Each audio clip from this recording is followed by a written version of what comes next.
Gurdjieff discusses a lot about man being a sleeping entity. So I wondered if you could work on that a bit for us. Now, this is a concept that is the most difficult for modern people.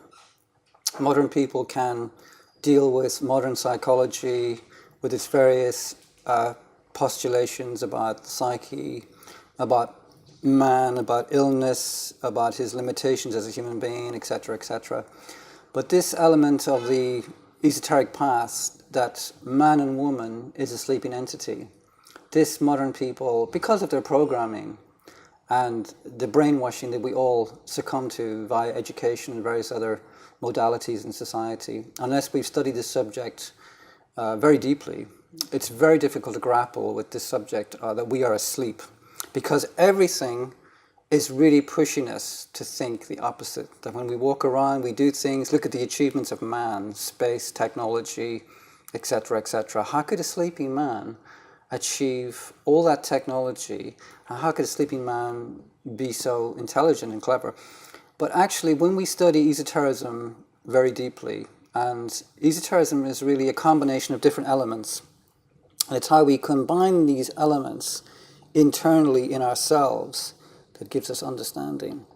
And by studying man as a sleeping entity per se by itself, we will never come to understand that we are asleep.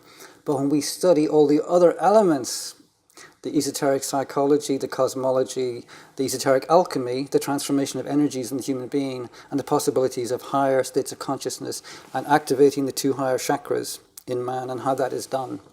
Theoretically, once we do this, then we can come to a very sound understanding that we are actually asleep.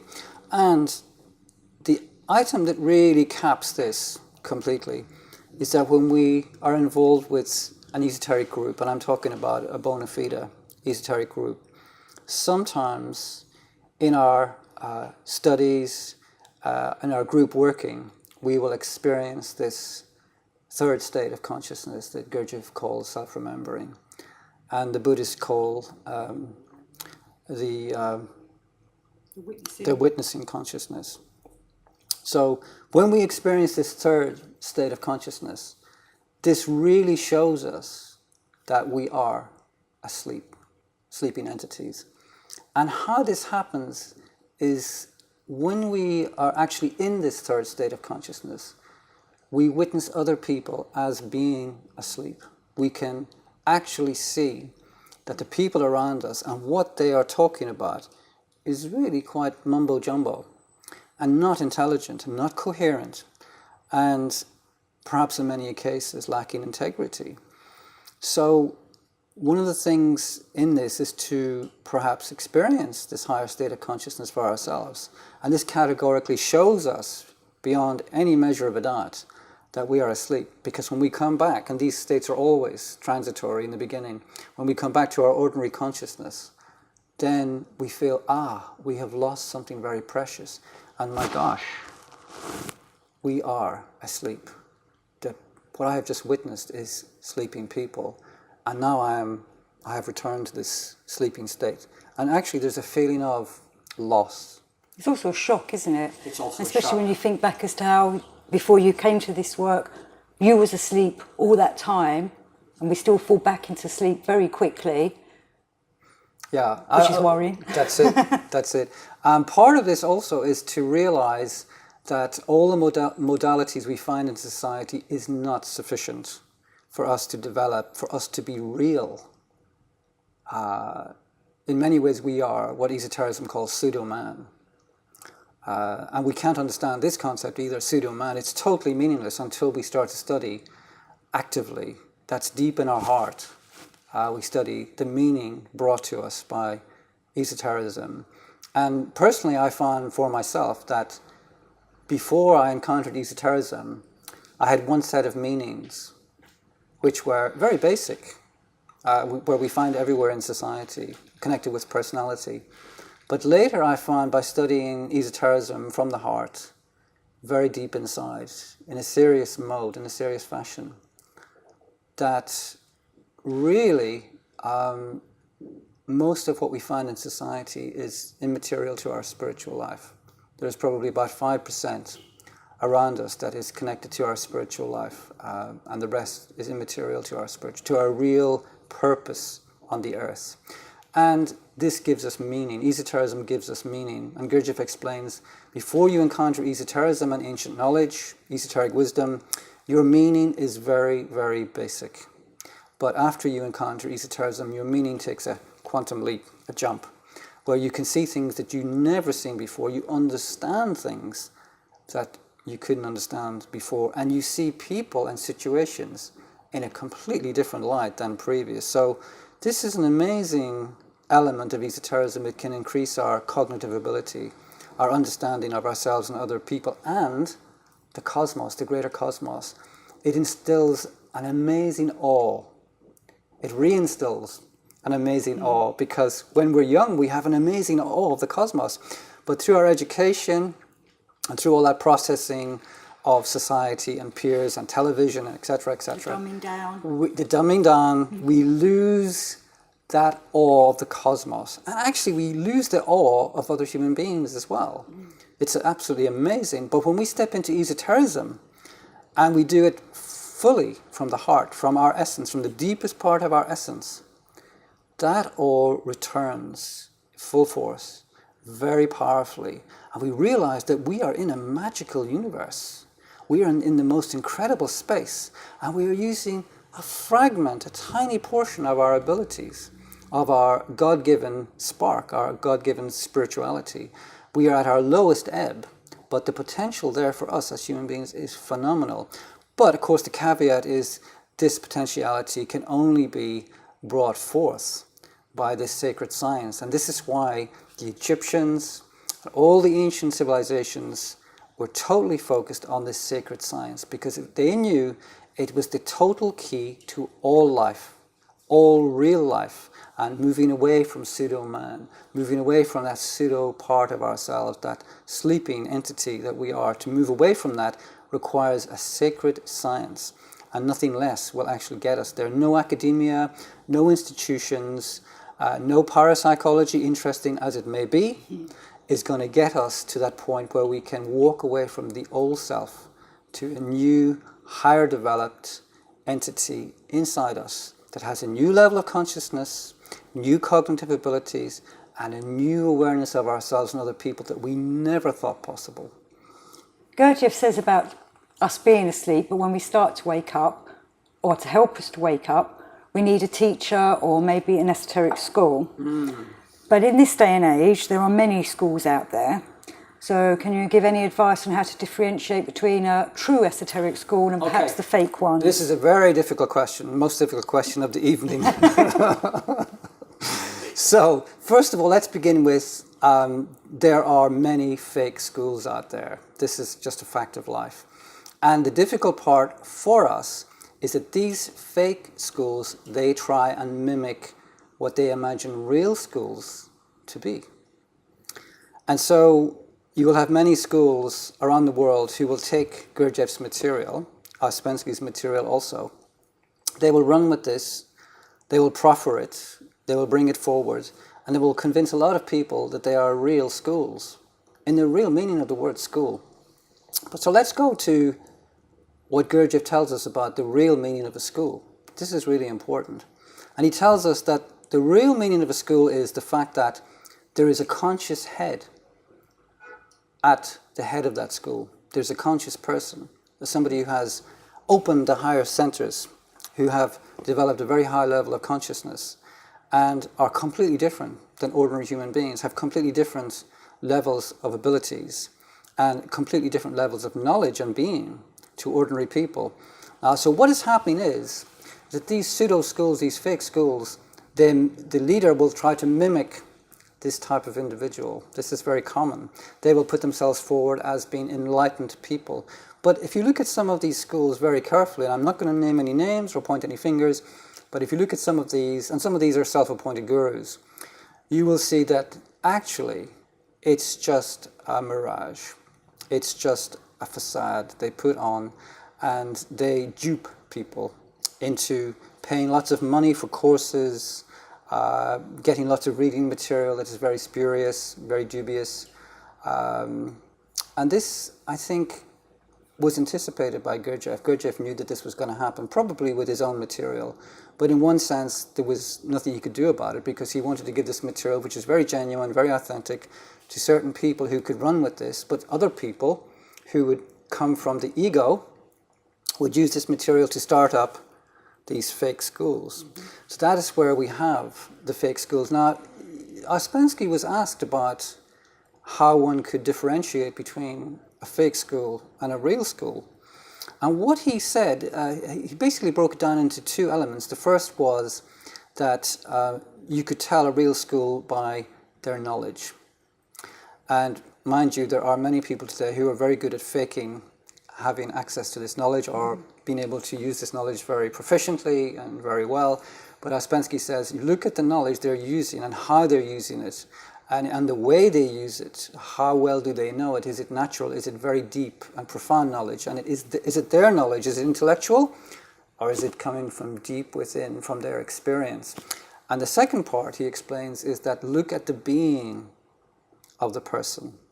So a being of a person on a high level will not necessarily be somebody who will manipulate, who will be only interested in money in that group or that school, who will perhaps maybe damage you in some respect, maybe permanently damage you in some way.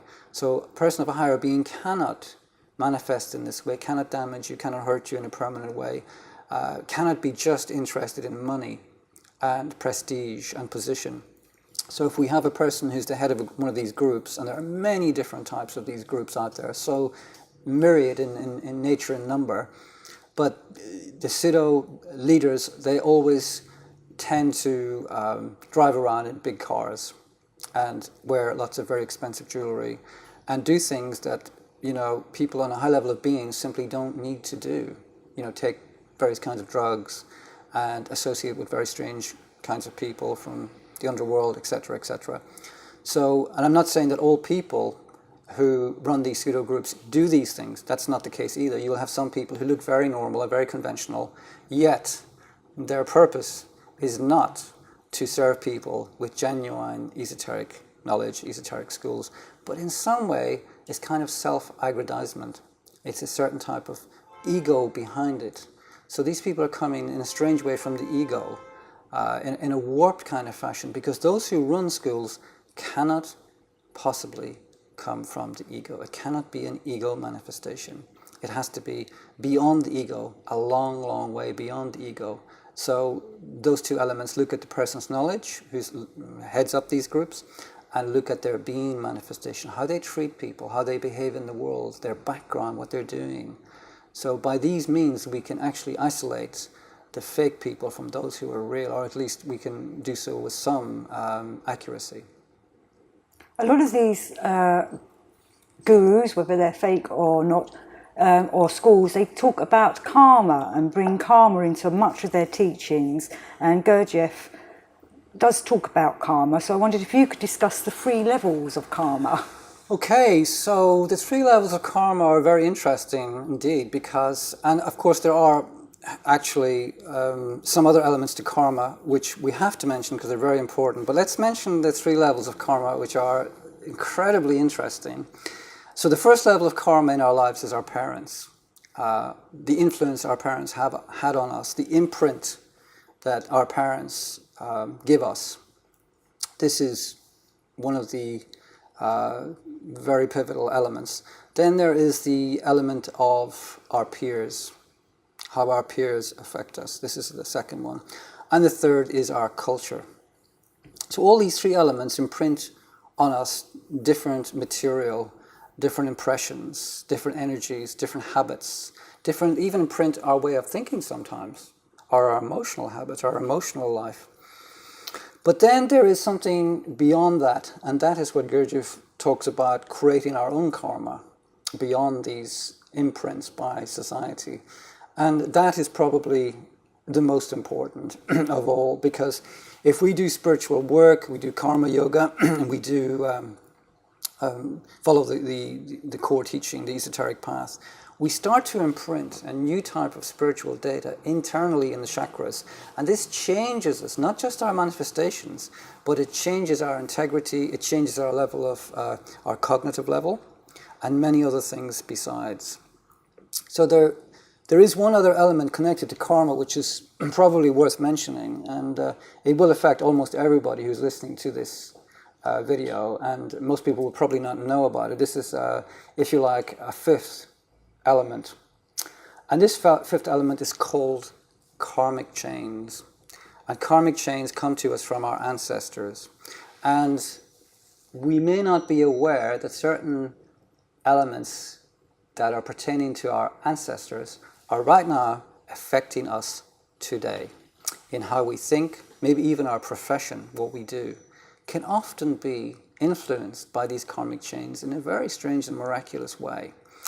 Now, I would suggest to certain people who are watching this to look into their ancestral tree and look into the professions, the behavior, and what our ancestors actually did. And in many occasions we will find that there are direct connections between what our ancestors were up to hundreds of years ago and our attitude towards life today, and maybe even our very profession, what we do for a living, or our spiritual take on life can be very close to our ancestors. In this, there is a small negative element because some karmic chains come to us from our ancestors that have kind of drag effect. So if our ancestors were involved in certain dark spheres of life, such as warfare, slavery, or various other things connected to these elements of life, then some of these elements can create blocking factors in our lives today. That's why they're called karmic chains, because they come down through time and space in a very strange fashion that logic doesn't allow for. Our logic doesn't understand how karmic chains can possibly operate and how they can possibly exist. So these things are beyond logic. They're in the psychological and esoteric domain. But if we were lucky enough to even temporarily gain the ability to be clairvoyant, sometimes we can actually see these karmic chains as certain lines of energies coming down through time and space and reaching us. And I know for many people this sounds very strange, but this is a very powerful element of karma. And some people go as far as getting experts in this field to remove these karmic chains, because sometimes they are a hindrance, sometimes they are a big benefit to us, very powerful catalyst for our lives, but sometimes they can be a hindrance in certain respects. And I know of at least two people who have enlisted the help of certain people, experts in this field, to remove certain negative karmic chains from their lives, which is really interesting. So it's like the sins of the fathers really does pass down the lines. This is, yes, this is very true. And again, what I'm saying is that it's very hard for modern people to understand this, because we are trained in a very linear way, in a very logical way, to look at life in a very, one might say, prosaic way and basic way. But when we study life and all its myriad facets without shirking from anything, and this is the esoteric path in essence, without looking away, without hiding from anything that we find, then we will find that these karmic chains actually exist. And actually there's no reason to be frightened of karmic chains or to be reluctant to explore what they mean. The more we explore and the more knowledge we have, the more we can deal with it. If there are any adverse aspects to our particular karmic chains from our ancestors, we can actually begin to deal with them in various different ways. And we can focus on the positive karmic chains that come down to us from our ancestors, and we can maybe enlarge upon those. We can hesitate to use the word exploit, but we can actually use these very positive karmic chains to help us in our lives. It's a very powerful thing. It can be very useful indeed. And for many people who would take this on board would perhaps be thinking how they make their karma in this life to affect their own children that they brought into this world. Of course, making our own karma in this life is paramount. It's way above all the other levels of karma, because by making our own karma, we can combat perhaps many of the other elements of karma that sort of enclose us, contain us, encapsulate us, restrict us. So we can actually break out of this karmic box, if you like, if we work very hard spiritually and we work very hard on our own karma. And part of that can be karma yoga, which we will perhaps talk about at a later time. But karma yoga can be a very powerful instrument in all of this. Maybe I could end this section on a quote that I heard recently, that karma runs over my dogma. If you'd like to find out more about Joseph McKeaney and the core teaching, you can look him up on the website thecoreteaching.weebly.com.